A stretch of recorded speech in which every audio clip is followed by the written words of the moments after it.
Hi, guys. Welcome back and happy Monday. So, this episode, we actually had a guest plan to come on and talk about mental health, but unfortunately, he was talking about he didn't know he was supposed to record today.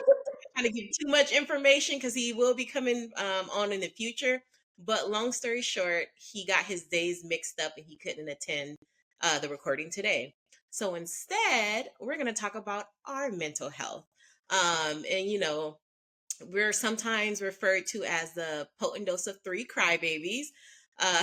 So, this episode, we're going to talk about how we've been stressing, how we've been having high anxiety that's related like to school and life here and there. So, let's get into it. Let's Let's go. go. Oh, so as you guys know, a lot of you guys know, I'm beginning a new chapter in my life. I'm beginning medical school, and of course, this is something I've always wanted. But to actually get to this point is really scary because I just feel like there's just this whole pressure, this whole new pressure that's added. And if you know me, you know that I like a long time, like throughout my journey, I really never said or never really tried to tell anybody like, oh, I want to be a doctor, I want to be a doctor. Because for me, that was pressure. And I always felt like I was really far away from like the not even the finish line, the And beginning even of getting into like yeah, exactly. So like I never really would tell anybody unless they really asked or if it was like pertinent to like if it was pertinent, like I really would never talk about me being on the journey to go to medical school. Now that I'm there, like I pretty much had to tell everybody because it is a big chapter in my life. And um, I was really excited and everything, but now it's like it's real, it's here.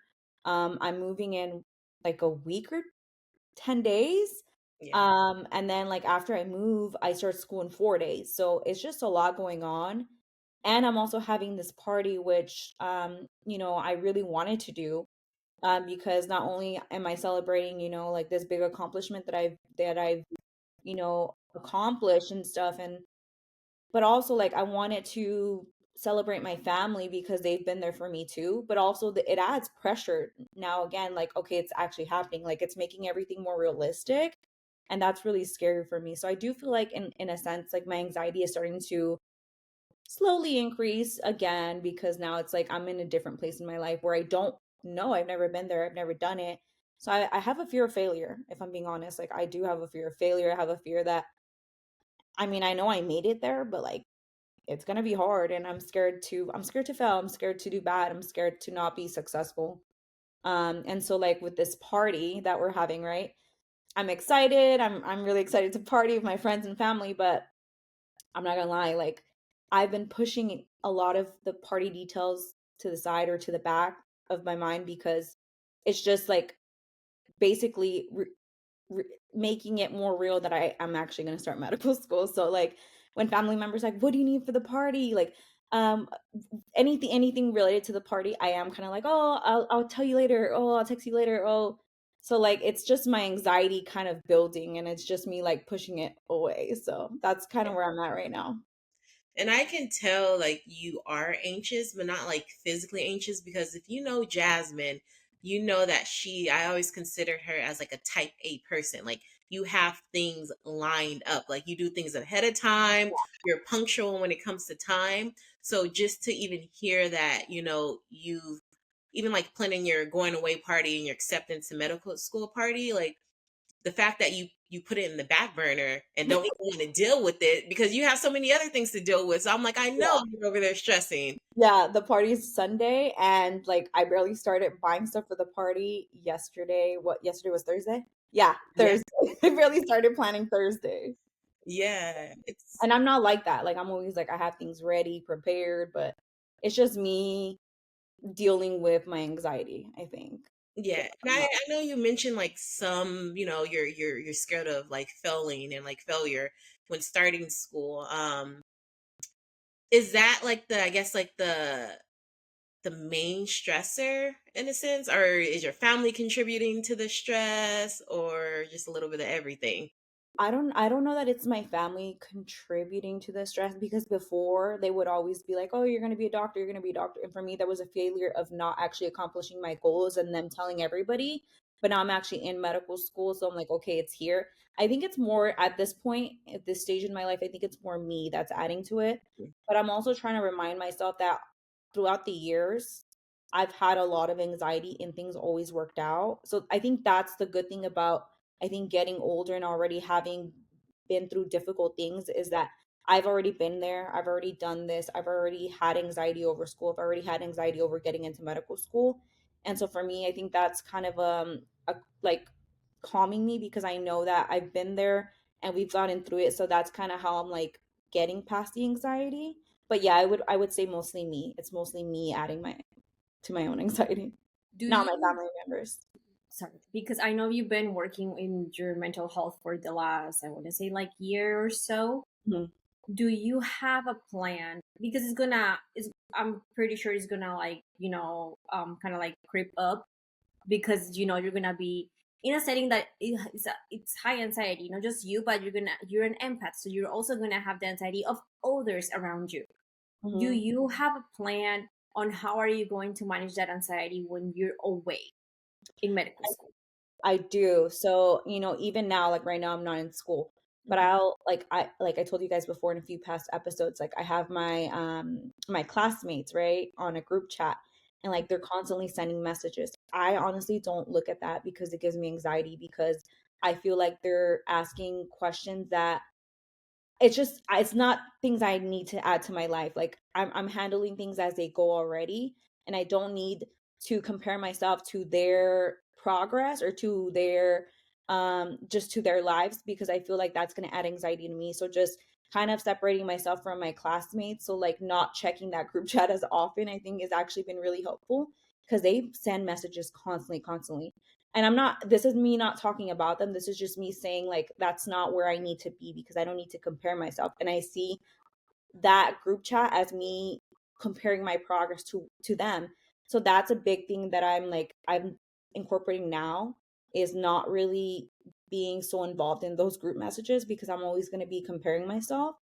Another thing that I've been wanting to do, but it's kind of hard to do it right now is because I'm moving, is I do want to get more like I think more strict or more regimented with my meal prepping because I know me. If I'm hungry, I'm going to eat whatever I want and whatever is easiest. And that's not always the healthiest thing. And I have noticed that when I eat healthier, I feel better. It's a fact. It's a fact. Hmm. So just making sure that I'm taking time out of my schedule to make sure I have food prepped, healthy, nutritious food. Because, like we talked in previous episodes, I'd be a hypocrite to tell my patients or even be in clinicals telling patients like you need to be healthy when I'm over here eating hot Cheetos and chocolate and ice cream. Um, so, so just being a little more regimented about that, and also because I don't do Orange Theory, I've been getting also depressed about not working out and I miss working out. So just trying to get like a schedule of working out, I think would be really helpful in giving myself that time I need to decompress. Yeah. And Right. just to add on to like some of the things you mentioned, like I'm happy that you're aware of like your triggers per se, because like even you already knowing that you reading the chat messages from your group, how that can cause you more stress. Because I know a few episodes back, like I even talked about me, like my first semester of nursing school, where we have our chat thing we used was Discord, and like a lot of the students would like they were like anxious and that's understandable, but they Yeah, were put that into the chat, and then I used to become overwhelmed, like, oh my god, like should I be worrying about this? I should be worrying about that, they're worrying about this, I should be like over here being very anxious as well. exactly, exactly. Mhm. So the fact that you're aware of this now and you're already like using like the tools necessary to like kind of like separate yourself and think about your own mental health is important, because it's like if you weren't aware, you will be in the chat and just getting stressed out. Because even for me, like it took me some time to say like, hey, this is causing me stress, anxiety, like let me separate myself from the chat. And I Yeah, did the same thing as you, where I didn't check it often. Like I turned off the notifications and went there, no, just checked it when I felt like I needed to. Um, yeah, because a lot of the times on there, and again, understandable. There's a lot of students with high anxiety and just stressed out of school, and that's their only way to kind of cope and deal with it by putting their, letting other people know what they're doing, dealing with within that group chat as well. Yeah, and like I said, I already have high anxiety. I don't need another person with high anxiety to get me all riled up because I will get there. Girl. Linda's like, yep. Yeah. So I was like, you haven't started yet, but when you do start, I um, I can only imagine because the things they're talking about is like requirements, health requirements, and things that they're important, but it's not like it's our grades or it's not like it's, Assignment. materials. I can only imagine when it actually comes down to assignments and deadlines and all that, like how stressful it's going to get. So I was just like, no, we're not doing that. But yeah, also, I wanted to remind you to give yourself some grace because it's your first time doing this, so you don't have the hang of it, and that's okay. Yeah. Just because I know you talked about like how you were afraid of like failure and like not being up for the challenge, but just give yourself some grace. Take it, remember, baby steps, because that's something that I also have to remember myself, and that's something that I had to remind myself the first year of nursing school. Just baby steps, and just give yourself some grace because it's your first time going at this. And maybe you're gonna have some like hiccups here and there, but just it's normal. Like it's just part of fix it life. and move on. Yeah. Yeah, I do think that a lot of like managing your mental health and your anxiety is like that talking to yourself and like having that positive reinforcement, like just not letting those negative intrusive thoughts get to you because it's very easy to let them get to you. Hmm. And so for me, if I do have something, like I try to stop myself right then and there. It doesn't always happen that way, but I try. So, Yeah, and all you could do is try. yeah. And like Kathy said, it's like baby step. This is new to you, so you're not gonna know everything, and that's okay. And well, Hmm. as I'm telling you this, I'm reminding myself the same thing because for me, it's a constant battle that still, like, I'm in my last year of nursing school. In December, I'm going to be a family nurse practitioner, and I'm still having that constant like tug of war I where know. That's insane. Like I can't believe it. Like you're going from student to provider. I can't believe it either. How Yeah. are you like Like, how are you feeling about that? I'm very anxious. I'm very like high anxiety is like, oh wow, like I'm almost done. Like I can't wait to be done with school because I feel that being in school, it has drained me mentally, physically, like everything, to the point where it's like I'm over it. And I feel like I feel this way because it is my I only have a semester and a half left. Like I said, I'll be done at the end of fall semester. Senioritis. Senioritis, and it's kicking my butt. It's kicking my butt to the point, like, as I said, I'm over it. Like I just want to be done. But then again, I know once I'm done, it's the real world. It's like I don't have that. I wouldn't have that guidance anymore, like, or the hand holding what I'm receiving now from my clinical instructor. Like she's guiding me. So then the thought of not having that guidance and it actually being on me, and my license is on the line, and that gives me some palpitations. yep. Like just listening to you right now is just like, oh, fuck. Like it's giving me palpitations. No. Like it's getting real. It's getting real. Do you plan on getting a job right after you're done? What are your plans? So because I feel like I don't feel confident.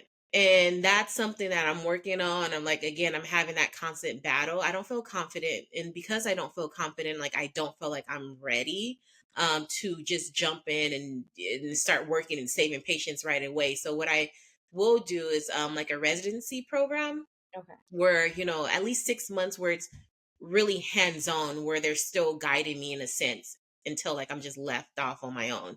So that's my plan. I don't want to work right away. I really do want to do like a residency program where they're able to still give me like kind of guide me basically. This gives me flashbacks a little bit to me not working yet as an EMT and you guys being like, just go for it. Now I understand you, Jasmine. because Right? Yeah, you're like, I'm not ready. I'm not ready. Like, okay, so it's not that I don't want to find a job. I want to find a job. But ever since I got my RN license, I've been looking for jobs, but then I can't even imagine myself like taking care of someone. Like I've taken care of people before, but it's just now I'm just like, oh my god, like what happened if I messed up? Like I could get fired, I could get my license taken away. I'm still working as an M, like to get my MP. What is that going to do for my life? Like I just start having all these like thoughts. Like I have classmates that are already like doing like nursing jobs, and I'm like, how do you do it without freaking out? Because I even freaked out during clinicals, and I have my clinical instructor there. Like what am I gonna do when when I go on my own, basically, because I know that when you get a job like in a hospital, they preceptor you, but only for a few days, and then they let you fly solo. And then I I'm like, I don't know if I'm ready for that. So I'm I would like, I'm trying to find a job, but I'm like, do I really want a job? But do I really want this stress? But do I, no, It's I understand completely. I completely understand like going to work and being like, I don't know if I'm ready. But I will tell you this because remember how I told you I had a lot of anxiety? I'm like, I don't think I've had enough education to take care of, a patient. Because keep in mind, EMT program is only like, I don't know, like a few months, maybe like 2 months or so. It's like super fast. But I didn't feel comfortable working as an EMT because I felt like it wasn't enough time to be able to take care of patients.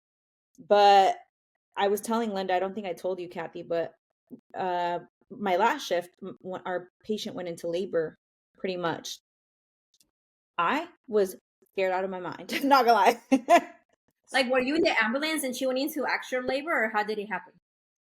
We weren't in the ambulance. We took her to an appointment for at a different facility than the one that she was at, and she went into labor when she was, in our care. And I was scared, girl. Like I was like, "Oh my gosh, I've only learned how to deliver babies by reading the notebook, like the protocol. I've never done it." Dang. This is one thing you have to remember. Um, Huh? it's just one thing too for the future incidents. It's like you'll have those rare occasions where the patient will go into have they'll deliver right away, but it takes time. Like once No, you're exactly. it takes like 10 hours or more to even deliver. No, no, and that I knew that, but the thing was this patient was high risk. Like Mhm. high risk had like like what are the high risk complications that come with you get breech babies, you have like preeclampsia. I believe the patient might have had all that. And she fainted on us as well. Oh dear. I took her blood pressure. It was completely like I was like, this is not normal. We need to go to the emergency room. So I was like, let's go, and but like in that moment, right? You're scared. You have this fear. Mhm. Right. I'm not gonna lie, I was scared, but like my mind was like moving. Like you're like, what do I do? Like you are scared, and you think that you don't know what to do, but you do. You do. And you work as a team. Like I looked at my partner and I was like, I think we should do this. My partner's like, I think we should do this. Okay, we agreed with each other, and so you do work as a team, and especially as a nurse, like you work with a bunch of people, and you're not gonna know everything right away. Like Vanessa said when we interviewed, you if you know something you learn it through experience. You learn it by not knowing maybe another nurse tells you like how to do it.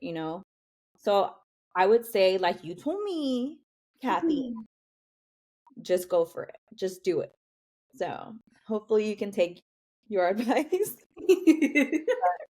I mean, things are going to happen. It's going to be scary, but I think in the moment, like you're going to use like what you know, and that's all you can do. So, Yeah, but it was weird because so the whole first year I was just like, okay, I'm ready. I'm gonna get my license. I want to get a job. I want to take care of people. I want to help people. Like I was just like, I want to get a job. I'm doing this. I want to get a job. I want to get a job. I want to get a job.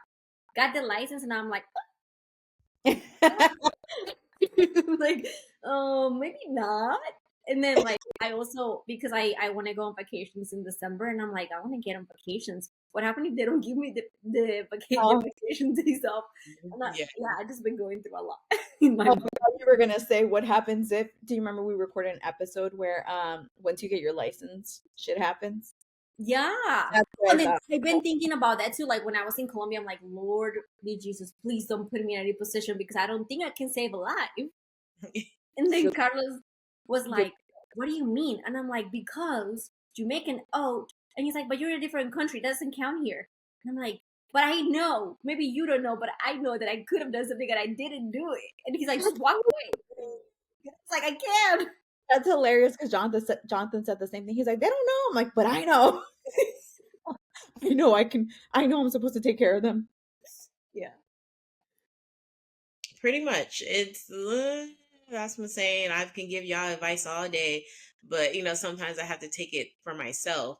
Yeah, But like I do agree with Jasmine. It's like it comes over time. Like when something is new to you, it's gonna be uncomfortable, but you have to put yourself in that uncomfortable state to get comfortable.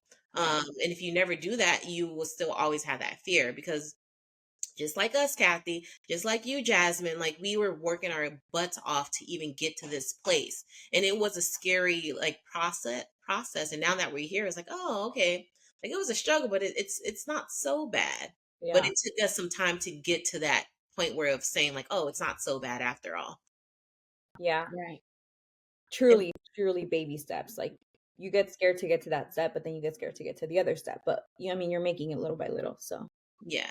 And then I do think it will be like a good idea for you to do like an RN position, even if it's just once a week. Because like I said in previous episodes when I got my RN license, it's like I said, multiple times I don't want to work bedside. Like I don't want to work in a hospital.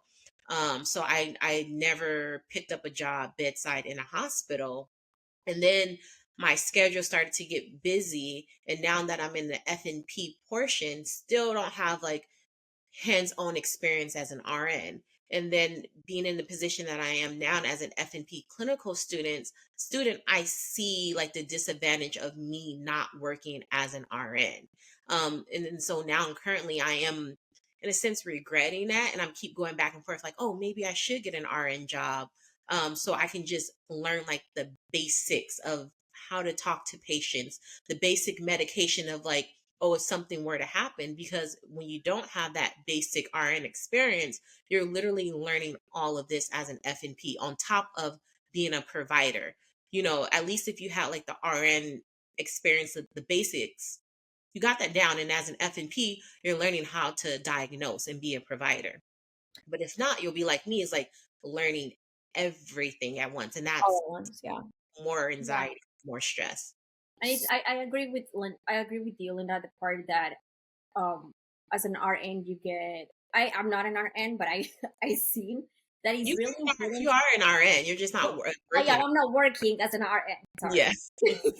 But basically like the importance of how to manage, no, not manage people, but how to talk to people is very very important, because that could like really you could come in, the patient could be in level 10, but if you come at level 1 and then you talk to them the right way, you could de-escalate that patient real fast, and then Yeah. that way they basically their visit will go like smooth.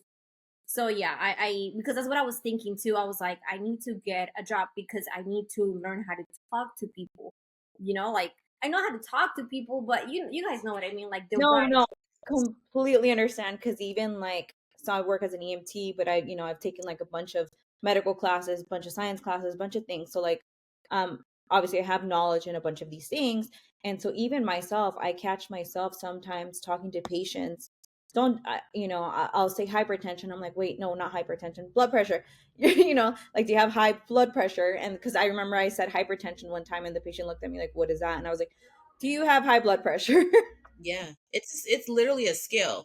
And this us doing the podcast too, it helps with that as well. Yeah. Like talking and knowing that flow. And I feel like I learned that with my clinical instructor, though she's strict and everything. But when you have a great clinical instructor that wants you to succeed, they'll put all of their time into growing you to become a better provider. And I say that to say, when I first started my clinical as an FNP, she would come into the room with me, and they have like on Epic, they have like a checklist of certain questions that you will ask a patient. And a lot of the patients have like depression, but and with depression you want to ask if you have thoughts of suicide or hurting other people. So I'll be asking like, oh, do you have shortness of breath? And then with that same sentence I'll say, do you have thoughts of killing yourself? My instructor is looking at me and was like, girl, that is not how you transition that question. Like, to make it flow and to make it seem like you're genuinely asking, like conversing with the patient, start off by saying, I think I mentioned this before, like start off by saying like, oh, how many hours of sleep do you get per night? If the patient is saying they're only sleeping 3 hours, what's going on? Is something keeping you up at night? Do you have high stress? So like, all it's literally a skill that you have to learn. But I think that Do obviously that's gonna come with practice because I could totally see myself doing that. I'm like, okay, I just want to make sure I get everything I need to get. Oh, I missed this one. Let me hop back to that, and it doesn't flow, but I got all my questions down. Do you know what I mean? Like I can see that happening if you don't have experience, if you're not doing this daily, if it's not something you're doing often. So I mean, of course, that'll come with practice, but Yeah, Yeah, but that's what I'm saying. She has like the bedside experience. Like, you're going to be talking to patients on a daily, and then you'll have that patient, that bedside manners as well. oh, it's super important. Yeah, even though it is in a sense different roles, but at least you know how to carry a conversation. yeah, like how to transition to like from like topic to topic. Yeah. Or It, even just making the patient feel comfortable, like I read an article the other day, and it was like, like it was a bunch of people that came into the room, because they'll have like the doctor, the resident, the nurse, like it's a big staff, it's a big healthcare team. And they all came into the room and they, basically told the guy he had cancer, some type of cancer, or some condition. I forgot. Maybe it wasn't cancer. It was some condition. And then they're like, "Do you have any questions?" And then the guy's like, "No," but he was more like kind of shocked, and so they walked out. And one of the guys came back in and was like, "Hey, like I know that was a lot to process. Like, do you have any questions? The diagnosis that we gave you is this. This is what it means." So like, just telling somebody they have something. Like sometimes we're at different levels of like we study this material differently, so we have to be able to learn how to explain it in common day language to people who are not going to understand what the exact term means or what that means for their life or their their future. So yeah. I just think it's super important. And to add on what you're saying, because this episode is about like our mental health and like how it shows up in the working environment in school. And again, like you were saying, like you delivering that's such a big news to a patient that just been diagnosed with cancer. It's like you have to. It'll be easy, in a sense, easier to do that when you are aware of your own emotions, when you've gotten help and therapy dealing with your own triggers and your own traumas. Because if you were not, I guess, I don't know, like aware Like and taking care of your mental health. If you don't Mhm. take care of your mental health. I think I understand what you're saying. Like, if you don't understand yourself, kind of, how are you going to understand someone else and like their reactions to something like to information such as that? Yeah, Yeah. And and how to even handle it or how to go about it? exactly, exactly. Yeah, because I was looking at watching this podcast. It's not about like health, but they talk about a lot about mental health, Mhm. and they talk about relationships and mental health. And basically she was saying that she has been in through so many relationships and she kind of went through like hard stuff in these relationships, and she's like, oh, I'll deal with that on my own. Like I'll deal with that on my own. And then into she got to like a good relationship and she snapped at him and then like push him, and then she's like, oh my god, like what did I do, like what's going on with me? And then that's when she's like, you don't take care of all your traumas or all your like all your issues, that's gonna bleed into like your real life. and that's just, it's gonna be like a kind of like a, instead of waiting for it, for that to like come out, take care of your issues and your traumas and everything before it just gets ugly. Hold it. Let's pause right here. Stay tuned for part 2. Thanks for listening to this episode of PD3 with your hosts Linda, Jasmine, and Kathy. Make sure you like, comment, and subscribe at a potent dose of 3 so that you never miss an episode and your weekly dose.